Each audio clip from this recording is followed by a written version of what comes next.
माझ्या पायाखालची जमीनच सरकली होती. समोर फिरणाऱ्या खुर्चीजवळ खिडकीकडे पाठ उभी करून असलेली ती स्त्री जशी वळली तशी माझ्या घशात शब्द अडकले. हे कसं शक्य होतं? जी एका पायाने अपंग होती, काठ्यांच्या आधाराने चालायची आणि रोज माझ्या दारात अन्न मागायला यायची, तीच आज या आलिशान कार्यालयात महागडे कपडे घालून स्वतःच्या पायांवर ताठ आणि आत्मविश्वासाने उभी होती. माझ्या डोळ्यासमोर अंधार दाटला. केशव कधी माझ्याकडे तर कधी आपल्या बॉसकडे आश्चर्याने पाहत होता. माझी अवस्था त्याला कळत नव्हती. ती हसली, खोल, शांत हसू, ज्याने माझ्या अंगावर थंड शहारा आला. काय झालं सोनाक्षी, ओळखलं नाही का? तिचा आवाज तोच होता, पण बोलण्याची पद्धत अधिकारपूर्ण. माझं हृदय जोरजोरात धडधडू लागलं. हे सगळं काय होतं? भयानक विनोद की वास्तव? माझं नाव सोनाक्षी. आज ज्या वळणावर मी उभी आहे ते पाहिलं की काळ कसा बदलतो यावर विश्वास बसत नाही. मी अतिशय गरीब कुटुंबातून आलेली.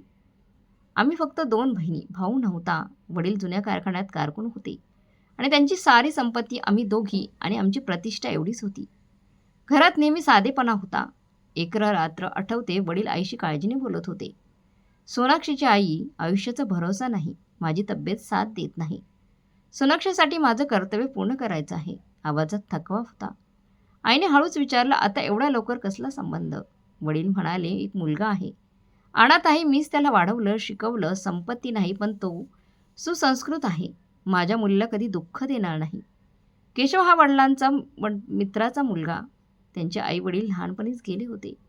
वडिलांनी त्याला मुलासारखं वाढवलं. केशव कष्टाळू आणि सरळ होता. वडिलांचा निर्णय अडळ होता आणि आमचं लग्न साधेपणाने झालं. काही काळातच वडील आणि मग आईही गेली. बहिणीचं लग्न दुसऱ्या शहरात झालं, मोठ्या घरात. मी आणि केशव एकटे राहिलो. तो काळ कठीण होता, पण केशव माझ्या पाठीशी ठाम उभा राहिला. एका संध्याकाळी तो जवळ आला, डोक्यावर हात ठेवून म्हणाला, सोनाक्षी, स्वतःला एकटी समजू नकोस. तुझे आईवडील माझ्यासाठी सर्वस्व होते. आता आपण एकमेकांचा आधार आहोत. मी तुला कधी एकटं सोडणार नाही. नंतर केशवला शहरातील चांगल्या कंपनीत नोकरी मिळाली. पगार फार नव्हता, पण कंपनीकडून छोटं घर मिळालं. आपल्याला गाव सोडावं लागेल, तो सामान बांधताना म्हणाला. मी हसून उत्तर दिलं, जिथे तुम्ही तिथे मी. मला फक्त तुमची साथ हवी. आम्ही शहरात आलो. घर लहान होतं, पण आपलं होतं. देवाची कृपा, 2 वेळचं अन्न सन्मानाने मिळत होतं. काळ पुढे गेला आणि देवाने आम्हाला 2 गोड मुलं दिली. आमचं आयुष्य सुखाचं होतं. अडचणी मोठ्या नव्हत्या. समाधान खूप होतं. केशव पगार हातावर ठेवून म्हणायचा, सोनाक्षी, हा महिन्याचा खर्च. मला माहीत आहे तू समजूतदार आहे, सगळं सांभाळशील. मी हसून म्हणायची, देव सर्व ठीक करतो. मी काळजी करू नका. कधी कुणापुढे हात पसरण्याची वेळ आली नाही. सुरुवातीला सगळं नीट चाललं होतं, पण महागाई आणि मुलांच्या वाढत्या गरजांनी हळूहळू आमची कोंडी करायला सुरुवात केली. मुलं शाळेत जाऊ लागली तेव्हा मी दिवसभर घरात एकटीच असायची आणि केशववरचा ताण वाढतोय हे मला जाणवू लागलं. एक रात्री जेवणानंतर मी म्हणाले, ऐक ना, मी विचार करत होते मी काहीतरी काम करावं. मी शिकलेली आहे, एखाद्या लहान खाजगी शाळेत नोकरी मिळेल. तुमचा भार थोडा हलका होईल. केशवने चहाचा कप ठेवला आणि गंभीरपणे म्हणाला, नाही सोनाक्षी, मला ते मान्य नाही. मी आहे, मी जिवंत आहे. तू घर आणि मुलांची काळजी घे. तुझं शिक्षण यासाठीच उपयोगी आहे की मुलांचं संगोपन नीट होतं. मला यापेक्षा काही नको. मी त्याचं म्हणणं मान्य केलं, पण नशिबाने आमच्यासाठी काहीतरी वेगळंच ठरवलं होतं. आमच्या घराबाहेर झालेली एक साधी भेट माझं आयुष्य कायमचं बदलणार होती, याची मला कल्पनाही नव्हती. दुसऱ्या दिवशी नेहमीप्रमाणे मी गडबडीत होते. पटकन नाश्ता केला, मुलांना तयार केलं, त्यांना शाळेच्या बसपर्यंत सोडलं. केशवही नाश्ता करून कार्यालयासाठी निघाला. सगळे गेलेले पाहून मला वाटलं, आता वेळ मोकळा आहे. घरच्या गरजेचं सामान आणि भाजीपाला आणूया म्हणून मी लगेच कपडे बदलले, ओढणी घेतली, पर्स उचलली आणि दार उघडून बाहेर पडले. पायरीवर पाऊल टाकताच जिन्याजवळ बसलेली एक स्त्री दिसली. तिची अवस्था पाहून माझं मन हादरलं. अंगावर मळके कपडे, थरथरता आवाज. मुली, देवाच्या नावाने काहीतरी दे. 2 दिवसापासून उपाशी आहे. घशातून पाण्याचा थेंबही उतरत नाही. मी तिथेच थांबली. तिची असहायता पाहून पुढे जाण्याचं धाडस झालं नाही. मी जवळ गेले आणि हळूच विचारलं, ताई, तुम्ही इथे कशा? तुमच्यावर कुणी नाही का? ती रडत म्हणाली, नाही, मला नाही मुली, कुणीच नाही. मी अपंग आहे, चालता येत नाही. कुणीतरी देवाचा माणूस जेवायला देतो तेव्हा पोट भरतं, नाहीतर उपाशीत झोपावं लागतं. त्या क्षणी माझ्याकडे खाण्यापिण्याचं काहीच नव्हतं. सकाळचं सगळं संपलेलं. 2 पर्याय होते, पैसे देऊन पुढून निघून जावं किंवा काहीतरी वेगळं करावं. पण उपाशी स्त्रीच्या हातात फक्त नाणी देणं मनाला मान्य नव्हतं. मी म्हणाले, ताई 2 मिनिटं थांबा, मी लगेच येते. आणि झपाट्याने घरात गेले, पीठ काढलं, तवा तापवला. डोळ्यांसमोर तिचा उपाशी चेहरा फिरत होता. पटकन 2 गरम भाकऱ्या केल्या. कालची उरलेली भाजी गरम केली. कपाटातून मुलांचे उबदार कपडे काढले. बाहेर येऊन म्हणाले, हे अन्न तुमच्या मुलांना द्या आणि हे कपडे त्यांना घाला. या स्वेटर आणि मोजे आहेत. आता त्यांना थंडी लागणार नाही. तिने ते सगळं अशा तन्मयतेने धरलं जणू मी तिला अमाप संपत्ती दिली आहे. कपड्यांना कवटाळत ती म्हणाली, मुली सदैव सुखी राहा. देव तुझ्या मुलांना वाईट नजरेपासून वाचो. तू माझी फार मोठी अडचण सोडवलीस आणि सतत आशीर्वाद देत राहिली. आज माझी मुलं उबदार कपड्यात असतील तर तुझ्यासाठी मनापासून प्रार्थना करतील. काही गरज असेल तर सांग, असं म्हणत ती काठीच्या आधाराने मोठ्या कष्टाने उभी राहिली. बस बाळा, देव तुला सर्व काही देऊ. मी निघते, मुलं वाट पाहत असतील. असं म्हणत ती लंगडत पायऱ्या उतरू लागली. मी दारात उभी राहून पाहत होते. माझ्या मुलांचे जुने कपडे आणि ते साधंसं अन्न माझ्या आयुष्यात कोणतं वादळ किंवा बदल घेऊन येईल याची मला अजिबात कल्पना नव्हती. मी सुटकेचा श्वास घेतला आणि दार बंद केलं. आणखी 2 दिवस गेले. महिन्याचा शेवटचा आठवडा सुरू होता आणि घरची स्थिती थोडी तंग झाली होती. केशवचा पगार यायला अजूनही काही दिवस होते आणि घर खर्चासाठी हातात मोजकेच पैसे उरले होते. मी स्वयंपाकघरात बसून हिशोब मांडत होते. त्या पैशात दुधाचं देणं द्यायचं की भाजी आणायची. तेवढा दारावर टकटक झाली. यावेळी कोण असेल असा विचार करून मी पैसे घट्ट मुठीत धरले आणि दाराकडे वळाले. कडी काढताच समोर तीच भिकारी उभी होती. पण आज तिचा अवतार वेगळा होता. ती फारच दमलेली दिसत होती. चेहरा पांढरा फटक पडलेला. बाळ, मोठं संकट आलंय, ती रडत म्हणाली. माझं लहान मूल फार आजारी, ताप खूप आहे. डॉक्टर म्हणताय ते निमोनिया झाला आहे. हे ऐकताच माझं काळीच धडधडलं. निमोनिया? तुम्ही सरकारी रुग्णालयात नेलं का? इंजेक्शन नाही मिळालं तर माझं मूल वाचणार नाही. असं म्हणत तिने चुरगळलेली चिठ्ठी माझ्यासमोर धरली. तिच्या हातातला कागद आणि तिची अस्वस्थ चेहरा पाहून मी विचारले, किती पैसे लागतील? ताई, अडखळत ती म्हणाली, औषधांच्या दुकानात 500 रुपये मागितले. माझ्याकडे भीक मागून जमवलेले फक्त 50 रुपये आहेत. माझ्या मनाला जोराचा धक्का बसला. 500 रुपये ती रक्कम या क्षणी माझ्या मुठीत दाबलेली होती. ते पैसे दिले तर घर चालवायला काहीच होणार नव्हतं. दूधवाला उधार देत नव्हता आणि भाजीशिवाय स्वयंपाक कसा होणार? क्षणभर मी गप्प झाले. मनात युद्ध सुरू झालं. एकीकडे माझं घर आणि गरजा, दुसरीकडे एका आईची आर्तता. माझी शांतता कदाचित तिने ओळखली. ती निराशाने म्हणाली, बहुतेक तुमच्याकडेही नाहीत का बाळ? काही हरकत नाही, मी दुसऱ्या दारावर जाते. कदाचित माझं मूल तोवर वाचेल. असं म्हणत ती वळू लागली. तिच्या आवाजातील निराशेने माझ्या अंतरात्म्याला जखम झाली. थांबा ताई, मी हाक मारली. ती थांबली आणि वळून पाहिलं. मी मूठ उघडली आणि पैसे तिच्या हातात दिले. ती थक्क होऊन म्हणाली, तुम्ही सगळे पैसे देताय, मग तुमच्या घराचा निभाव कसा लागेल? बहुतेक तुमच्याकडेही एवढेच होते. तिचा प्रश्न इतका अचूक होता की मी चकित झाले. एका भिकारी स्त्रीला माझ्या घरची काळजी का वाटावी? मी हसत म्हणाले, ताई, निभाव कसा लागेल तू देवावर सोडूया. या चिठ्ठीवरून तुमचं मूल बरं झालं तर समजा माझा सौदा योग्य ठरला. आता वेळ न दवडता लवकर जा. थरथरत्या हाताने त्यांनी नोटा घेतल्या आणि म्हणाली, ज्या स्त्रिया स्वतःची गरज बाजूला ठेवून दुसऱ्यांचं दुःख स्वीकारतात. असं म्हणत ती झपाट्याने पायऱ्या उतरली. संध्याकाळी केशव घरी आला तेव्हा तो फार थकलेला दिसत होता. जेवणाच्या टेबलावर डाळ आणि चटणी पाहून त्याने प्रश्नार्थक नजरेने माझ्याकडे पाहिलं. आज तर पनीर करायचं ठरवलं होतंस ना? सगळं ठीक आहे ना सोनाक्षी? आज फक्त डाळ? त्याने प्रेमाने विचारलं.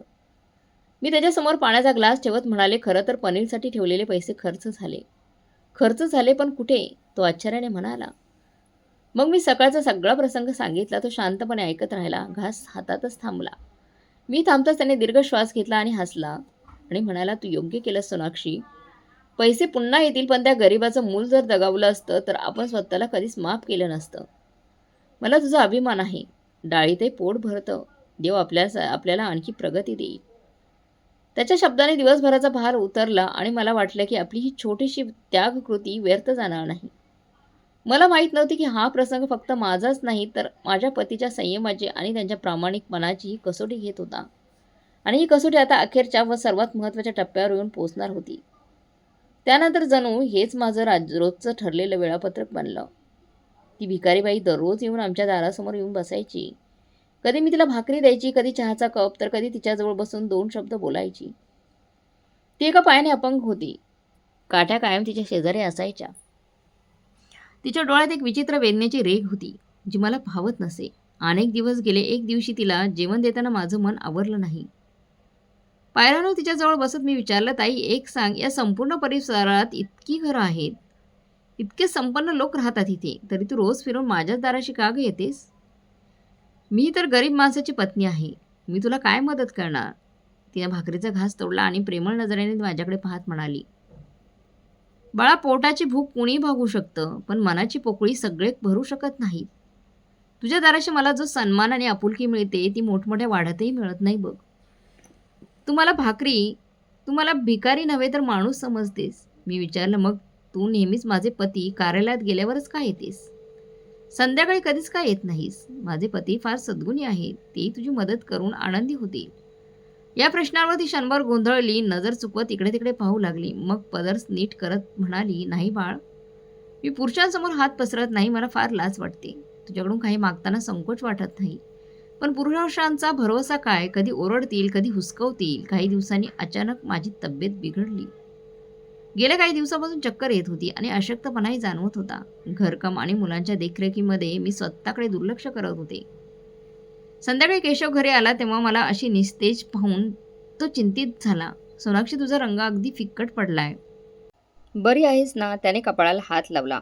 अंग तापलेलं होतं. मी कष्टाने डोळे उघडत म्हणाले, "थोडा थकवा आहे, कदाचित ताप."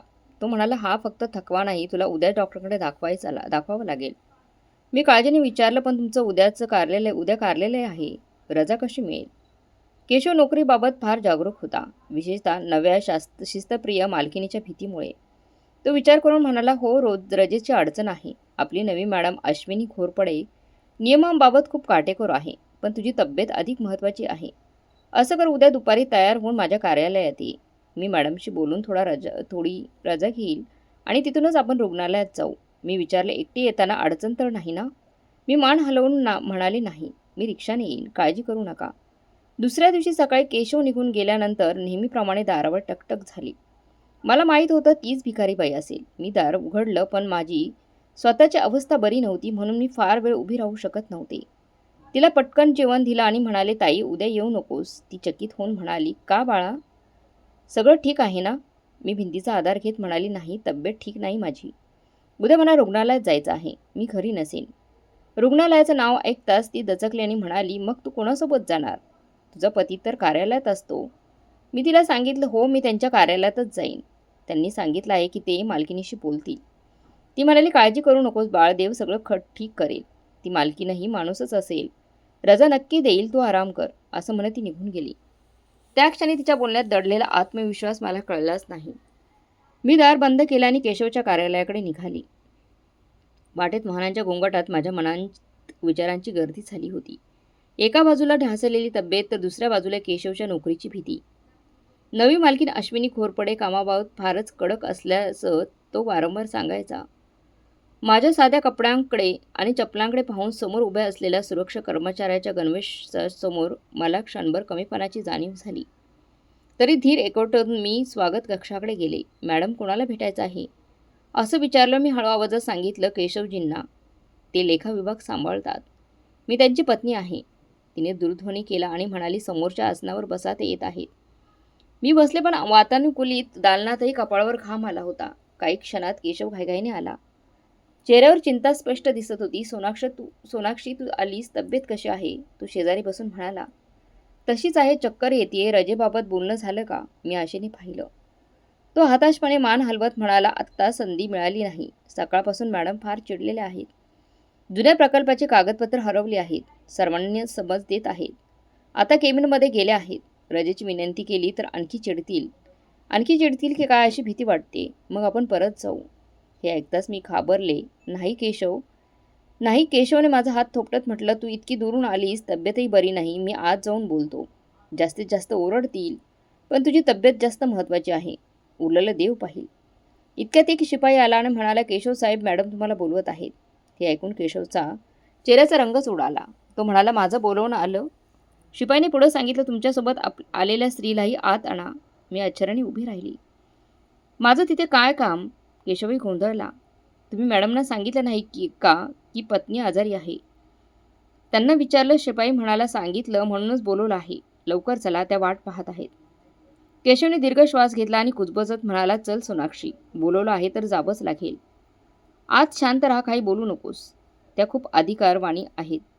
आम्ही शिपाईमागे चालू लागलो. मोठ्या दालनातून जाताना सर्वांच्या नजरा आपल्यावर आहेत असं मला जाणवत होतं. सगळे मान खाली घालून कामात गुंतलेले होते. जणू एखादं मोठं संकट डोक्यावर घोंगावत होतं. हे वातावरण पाहून माझं हृदय आणखी वेगाने धडधडलं. केशव बरोबर म्हणत होता, मालकीन कडक आहेत. शिपाईने आम्हाला काचेच्या मोठ्या दरवाजापाशी नेलं. टकटक केली आणि आत जाण्याचा इशारा केला. आतून अधिकारवाणी आवाज आला. आम्ही घाबरत केबिनमध्ये प्रवेश केला आणि मोठ्या आवाजात, शुभ दुपार मॅडम असं म्हटलं. खुर्ची हळूच फिरली. समोर एक आकर्षक स्त्री बसलेली होती. चेहऱ्यावर कडकपणा, डोळ्यात विलक्षण तेज. महागड्या पोशाखात तिचं व्यक्तिमत्व अत्यंत प्रभावी दिसत होतं. केशव घाईघाईने बोलू लागला, मॅडम ही माझी पत्नी आहे. त्यांची तब्येत बरी नाही म्हणून मी त्यांना रुग्णालयात नेण्यासाठी. पण मालकिनींनी त्यांचं बोलणं मध्येच थांबवलं. त्यांच्या आवाजात एक वेगळीच झंकार होती. काहीतरी ओळखीचं जाणवत होतं. पण ऐश्वर्य, थाट आणि मेकअप आड मला काहीच उमगत नव्हतं. मनात एकामागोमाग प्रश्न उसळत होते. हावभाव, आवाज, डोळे सगळं तसंच. तरी बुद्धी मान्य करायला तयार नव्हती. कुठे फाटकी चप्पल आणि मळकी चादर पांघरलेली असहाय्य स्त्री आणि कुठे कोट्यावधींच्या व्यवसायाची मालकीण. महागड्या पोशाखात आत्मविश्वासाने उभी असलेली ही व्यक्ती. माझे ओठ थरथरले. मी थरथरत म्हणाले, तुमचे डोळे, तुमचा आवाज अगदी त्या ताईंसारखेच आहेत. पण हे कसं शक्य आहे?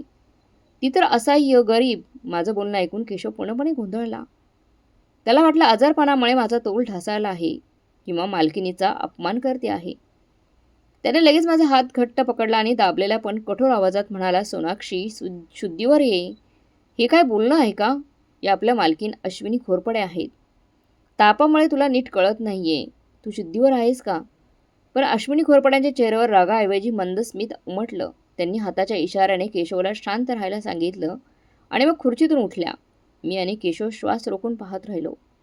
टेबलाच्या पलीकडून त्या आमच्याकडे आल्या. चालीत कुठलाही लंगडेपणा नव्हता त्यांच्यात. चाल सरळ आणि आत्मविश्वासाने भरलेली होती. त्या माझ्या अगदी जवळ येऊन थांबल्या आणि म्हणाल्या, तुझ्या दाराशी मला जो सन्मान आणि आपुलकी मिळते ती मोठमोठ्या वाड्यातही मिळत नाही. हे शब्द ऐकताच माझ्या पायाखालची जमीनच सरकली. हेच वाक्य कालच्या घराच्या पायऱ्यांवर बसून त्यांनी मला सांगितलं होतं. खोलीत गडद शांतता होती. केशवला काहीच समजत नव्हतं. केशव आश्चर्याने कधी माझ्याकडे तर कधी मालकीणबाईकडे पाहत राहिला. मी अविश्वासाने म्हणाले, म्हणजे ती तुम्हीच होता? पण का? तुम्ही तर इतक्या श्रीमंत आहात, मग हे सगळं कशासाठी? त्यांनी शांत नजरेने केशवकडे पाहिलं आणि म्हणाल्या, आश्चर्य वाटते ना की मी भिकारी नव्हते. माझ्या पतींनाही सुरुवातीला धक्का बसला होता जेव्हा मी हा निर्णय घेतला. केशव अडकळत म्हणाला, मॅडम, तुम्ही आमच्या घरात भिकारीच्या रूपात? हे सगळं काय आहे? आमच्याकडून काही चूक झाली का? का की ही कसोटी होती, परीक्षा होती? त्यांच्या कपाळावर घामाच्या थेंबांची रांग दिसत होती. कंपनीच्या मालकिनीने असा वेश घेऊन आमच्या साध्या घरात का यावं हे त्याला मुगत नव्हतं. अश्विनी घोरपडे पुन्हा खुर्चीत बसत गंभीरपणे म्हणाल्या, केशव साहेब, घाबरू नका. ही कोणतीही चौकशी नव्हती. तुम्ही काही चुकीचं केलं आहात. ही तर वास्तवाची शोधयात्रा होती. मी धीर एकवटून विचारलं, कसलं वास्तव मॅडम? आणि त्यासाठी आमच्या घराशी असा खेळ का? माझ्या आवाजात वेदना आणि तक्रार दोन्ही होत्या. अश्विनी घोरपडे माझ्या डोळ्यात पाहत सौम्यपणे म्हणाल्या, तुझी तक्रार योग्य आहे. सोनाक्षी, सत्य उघड झाल्यावर तुला वेदना होतील हे मला माहीत होतं. मी ना अपंग आहे, ना असहाय्य, ना मजबूर. मी या मोठ्या उद्योगाची एकमेव वारसदार आहे. देवाने मला सर्व सुख दिलं, केवळ संतती नाही. तुम्हाला अपत्य नाही, माझ्या तोंडून निकळत निघालं. त्या हळू आवाजात म्हणाल्या, नाही. आणि वडील जाताना मला एक विचित्र पण महत्त्वाची जबाबदारी देऊन गेले, ज्यामुळे मला हा सारा प्रयोग करावा लागला. आणि त्या जबाबदारीच्या केंद्रस्थानी तुम्ही दोघं होतात. केशव अस्वस्थ झाला पण म्हणाला, मॅडम, मी तर साधा लेखपाल. तुमचे वडील मला ओळखतही नसतील. त्या शांतपणे म्हणाल्या, ते तुम्हाला ओळखत नव्हते, पण माणसाची प्रकृती ओळखण्यात निष्णात होते. त्या पुढे झुकत म्हणाले, मी अनेक दिवस तुमच्या बढतीबद्दल विचार करत होते. व्यवस्थापक पद देणं जवळपास ठरलं होतं. पण खुर्ची देण्याआधी मला काहीतरी पाहायचं होतं, तपासायचं होतं. माझं हृदय धडधडू लागलं. बढती, व्यवस्थापक हे आमचं स्वप्न होतं. पण या साऱ्याचा या प्रयोगाशी काय संबंध? मी घाबरत विचारलं, काय तपासायचं होतं मॅडम? केशव कामात कमी पडतो का? त्यांनी टेबलवरचा कागद फिरवत म्हटलं, कामात तो कुशल आहे. कार्यालयीन चौकटीत तो पूर्णपणे योग्य आहे. प्रामाणिकपणे काम करतो, पण वडिलांचा निकष फक्त कामापुरता नव्हता. त्यांना आणखी काही पाहायचं होतं. त्या उठून काचेच्या भिंतीजवळ गेल्या आणि म्हणाल्या, तुम्हाला वाटत असेल हा विनोद आहे. कोट्यावधींच्या उद्योगाची मालकीण मळके कपडे घालून धूळ मातीमध्ये का उतरली? पण हा ना छंद होता ना नाट्य, हे एक ध्येय होतं. वडिलांना दिलेलं वचन. केशवने हळूच विचारलं, कसलं वचन मॅडम? त्या खोल श्वास घेऊन म्हणाल्या, माझे वडील जन्मतः श्रीमंत नव्हते, ते कामगार होते. आयुष्याचा मोठा काळ त्यांनी रस्त्यावर झोपून उपवास सहन करून काढला. केवळ कपड्यामुळे लोकांनी त्यांना हाकललं, उपासमारीतील अन्न मागितल्यास कुत्रे सोडले गेले. हा अनुभव त्यांच्या आवाजात आजही जिवंत होता. त्या म्हणाले, कष्ट आणि नशिबाने ते इथपर्यंत पोहोचले, पण स्वतःची ओळख कधी विसरले नाहीत. जाताना त्यांनी सांगितले, व्यवसाय सांभाळ, पण मूल्य कधी सोडू नकोस. मोठेपण खुर्चीत नाही, तर वाकून पडलेल्या उचलण्यात आहे. त्या क्षणभर थांबल्या आणि केशवच्या डोळ्यात पाहून म्हणाल्या, गेल्या 6 महिन्यांपासून मी नव्या शाखेसाठी व्यवस्थापक शोधत होती, ज्याच्या हातात केवळ कोट्यावधींचा कारभार नाही, तर मासिक मदत निधीचा जबाबदारी असे. केशव आश्चर्याने म्हणाला, मदत निधी? त्यांनी स्पष्ट केलं, तो केवळ उच्च व्यवस्थापनाकडे असतो. वडिलांचा नियम होता, या निधीचा प्रमुख प्रामाणिक आणि माणुसकी असलेलाच माणूस असावा. आधी नेमलेला व्यवस्थापक कामात वेगवान होता, पण निधीचा गैरवापर करत असल्याचं उघड झालं. त्याच दिवशी ठरवलं, आता पद चेहऱ्यावर नाही, तर अंतःकरणावर दिलं जाईल. दुवे जुळू लागले. माझं हृदय जोरात धडधडत होतं. अश्विनी घोरपडे पुढे म्हणाल्या, म्हणूनच मी तुमच्या पतीच्या पडतीबद्दल गंभीरपणे विचार करत होते. अश्विनी घोरपडे पुढे म्हणाल्या, केशव कामात उत्कृष्ट आहे, त्यांच्या नोंदी निर्दोष आहेत. कधी पैशांचा अपव्यय झालेला नाही. कार्यालयाने अडचणीमध्ये तो नेहमी यशस्वी ठरला आहे. तरी मला भीती होती की तोही आधीच्या व्यवस्थापकासारखा ठरेल की काय. म्हणूनच कुणी त्यांच्या घराच्या दारावर मदतीसाठी उभं राहिलं तर त्याची प्रतिक्रिया काय असते हे मला पाहायचं होतं. म्हणून मी तुमच्या घरात आली. मी थरथरत विचारलं, म्हणजे हे सगळं जाणून बुजून? त्यांनी मान हलवले आणि म्हणाल्या, मी फक्त तुमच्या घरातच नाही, तर या परिसरातील आणखी 4 घरांची दारं ठोठावली. तिथे मदतीची विनंती केली. काही ठिकाणी मला वर खाली पाहून कठोर शब्द ऐकावे लागले. कुणी उपेक्षेने हाकललं, तर कुणी अपमानास्पद वागणूक दिली. कोरड्या अन्नाचा तुकडाही असा देण्यात आला, जणू मोठं उपकार कार्य केलं आहे. त्यांच्या डोळ्यात ओल आली. त्या क्षणी मला वाटलं, माणुसकी संपली आहे का? वडिलांचं स्वप्न अपूर्ण राहील का? त्या थांबल्या आणि पुढे म्हणाल्या, मग मी तुमच्या दाराशी आले. तुमचं घर लहान होतं, दार जुनं होतं, इथूनही नकारच मिळेल असं वाटलं. पण सोनाक्षी, तू दार उघडताच हसलीस. तुझ्या चेहऱ्यावर आजारपण आणि तंगी दिसत होती. तरी मी पाणी मागितलं तेव्हा तू प्रेमाने पाणी दिलंस. अन्न मागितलं तेव्हा स्वतःच्या ताटातलं ताजं जेवण गरम करून दिलंस. केशव लाजून मान खाली घालून लागला आणि म्हणाला, मॅडम मला माफ करा. मी सोनाक्षीला अनेकदा समज देत होतो की एवढं वाटू नकोस, आपली परिस्थिती कठीण आहे. मला माहीत नव्हतं की तुम्हीच त्या हसाल. अश्विनी घोरपडे सौम्यपणे म्हणाल्या, त्यावेळी मला वाटलं होते की तुम्ही अपयशी ठराल. तुम्ही कंजूस आणि कठोर असाल. आपल्या पत्नीच्या उदारतेला अडथळा ठराल. पण नंतर मी सोनाक्षीचं उत्तर ऐकलं, देव देतो म्हणून आपण देतो. तो देणं थांबेल त्या दिवशी आपणही थांबू. आणि मला हेच पाहायचं होतं, हा भाव काळासोबत बदलतो की टिकतो. माझ्या डोळ्यात पाणी आलं. शेवटचं पीठ हातात असतानाही अर्धी भाकरी स्वतः खाऊन अर्धी गरजूला दिल्याचा तो दिवस आठवला. कारण त्या अन्नात सत्याचं मीठ आणि प्रेम होतं. त्या म्हणाल्या, तू मला माणसाला मिळायला हवा तो सन्मान दिलास. मळक्या कपड्यांमुळे कधी तुच्छतेने पाहिलं नाहीस. बसायला जागा दिलीस. मग त्या केशवटके वळाल्या आणि म्हणाल्या, प्रामाणिकपणा नसेल तर ना नफा टिकतो, ना गरिबांपर्यंत त्यांचा हक्क पोहोचतो. पण आज तुमच्या पत्नीने सिद्ध केलं आहे की जगातून चांगुलपणा संपलेला नाही. त्यांनी डोळ्यातलं पाणी पुसलं. माझ्या डोळ्यात अश्रू आले. मी हळूच विचारलं, मग तुम्ही आम्हाला तपासत होतात? त्या म्हणाले, हो. आणि आता खात्री झाली आहे की तुम्ही या बढतीस पात्र आहात. खरं तर सोनाक्षीमुळेच. केशव, तुम्ही खरे पात्र ठरलात. तुमची पत्नी तुमच्यासाठी भाग्यवान आहे. तिच्या नीतिमत्तेमुळे तुमची बढती निश्चित झाली आहे. असं म्हणत अश्विनी घोरपडे यांनी कपाट उघडून क्रीम रंगाचं मोठं पाकिट काढलं. खोलीत पुन्हा शांतता पसरली, पण ती शांतता दिलासा देणारी होती. हे घ्या केशव, असं म्हणत त्यांनी पाकिट आणि काही कागद पुढे केले. हे केवळ कागद नाही, ती तुमच्या प्रामाणिकपणाची आणि तुमच्या पत्नीच्या त्यागाची पावती आहे. केशवने थरथरत्या हातांनी पाकिट घेतलं. त्या क्षणी त्यांच्या हातात कागद नव्हते, तर आमचं बदलणारं नशीब होतं. अश्विनी घोरपडे पुढे म्हणाल्या, की मला माहीत आहे तुला मिळणाऱ्या पगारात घर चालवणं किती अवघड आहे आणि तरी तुझी पत्नी गरिबांवर खर्च करते, म्हणूनच या पाकिटात सगळं आहे ज्यामुळे तुमची अडचण दूर होईल. मी प्रश्नार्थक नजरेने पाहत होते. आत नेमकं काय असेल पर्समध्ये? त्या हसून म्हणाल्या, 2 महिन्यांचा आगाऊ पगार आहे आणि हे आरोग्य कार्डवर तुमच्या संपूर्ण कुटुंबाचा मोफत उपचार लिहिलेला आहे. माझ्या तोंडून नकळत निघालं, तुम्ही हे सगळं का करता आहात? मी फक्त माणूस म्हणून माझं कर्तव्य केलं. त्या सौम्यपणे हसत म्हणाल्या, म्हणूनच तुम्ही या सन्मानास पात्र आहात. जगात फार थोडे लोक उरले आहेत ज्यांच्यात माणुसकी जिवंत आहे. तुम्ही कोणत्या अपेक्षेशिवाय मदत केली हीच तुमची खरी कमाई आहे. आम्ही बाहेर पडत असताना मी पुन्हा एकदा मागे वळून पाहिलं. त्या पुन्हा खुर्चीत बसल्या होत्या. चेहऱ्यावर शांत समाधानाचं हसू होतं. तेव्हा त्यांचे शब्द माझ्या कानात घुमले. नेहमी लक्षात ठेवा मित्रांनो, सोनाक्षी, देव माणसाची किंमत पैशाने नाही तर हृदयाने करतो. त्या दिवशी मला प्रथमच उमगलं की कधी कधी आपल्या अडचणी माणसाच्या रूपात येतात आणि योग्य वागणूक आयुष्याचं दार उघडते. उंच इमारती बाहेर पडताना संध्याकाळी दाटली होती, पण माझ्या आणि केशवच्या आयुष्यात जणू पहाट होत होती. केशवच्या हातातलं ते पाकिट वेगळं केवळ कागद नव्हता, ती आमची प्रतिष्ठा, समाधान आणि भविष्याची खात्री होती. थंड वाऱ्याचा झुळका चेहऱ्यावर स्पष्ट करत होता, पण मनातील थंडावा त्याहूनही कितीतरी खोल होता. पार्किंगमध्ये येताच केशव थांबला. मोटरसायकलची किल्ली काढण्याऐवजी तो क्षणभर माझ्याकडे पाहत राहिला.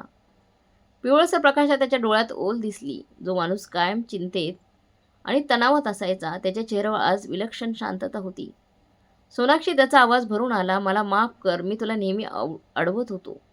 तू त्या अपंग ताईला अन्न देताना मी तुला टोमणे मारायचो. मला वाटायचं आपणच गरीब आहोत, मदत कशी करणार? देऊळ तर आपल्या हातात काय होणार? तो थांबून म्हणाला, आज कळलं, देण्यातून कधीच काहीच कमी पडत नाही. त्या दिवशी तू मदत केली नसतीस तर आपण या कसोटीत अपयशी ठरलो असतो.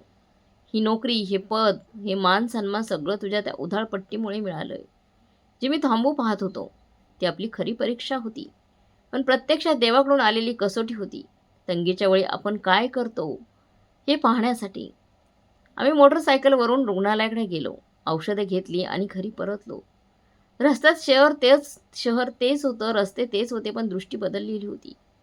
त्या दुकानाकडे पाहून कधी हुरहुर वाटायची, ती आज फोल वाटत होती. घराच्या दाराशी पोहोचलो तेव्हा माझी नजर त्या कोपऱ्याकडे गेली जिथे ती ताई रोज बसायची. आज ती जागा रिकामी होती, तिथे कोणीच नव्हतं. पण त्या रिकाम्या जागेने मला आयुष्याचा मोठा धडा दिला होता. वाऱ्याच्या झुळकासोबत अश्विनी घोरपड्यांचे शेवटचे शब्द पुन्हा कानात घुमले. शब्द मनावर कोरले गेले होते. मी उंबरठ्याला स्पर्श केला, आकाशाकडे पाहिले आणि देवाचे आभार मानले. मला जाणवलं आपण माणसं किती भोळी आहोत. चेहऱ्याकडे, कपड्यांकडे पाहतो, पण हे विसरतो की अनेकदा देव आपल्या खास दूतांना वेगवेगळ्या रूपात पाठवतो. त्या दिवशी त्या रिकाम्या कोपऱ्याकडे आणि माझ्या पतीच्या शांत चेहऱ्याकडे पाहून मला जीवनाचं खरं सत्य उमगलं. देव माणसाची किंमत पैशाने नाही तर हृदयाने करतो. भलाई कधीच वायाला जात नाही, ती अनेक पटीने वाढून आपल्या आयुष्यात परत येते. मित्रमैत्रिणींनो, तुम्हाला काय वाटते? अश्विनी घोरपड्यांनी घेतलेली परीक्षा तुम्हाला कशी वाटली? कमेंट बॉक्समध्ये नक्की कळवा. आणि कथा चांगली वाटली असेल तर लाईक, शेअर, सबस्क्राईब नक्की करा. भेटूया पुढच्या कथेमध्ये. तोपर्यंत धन्यवाद.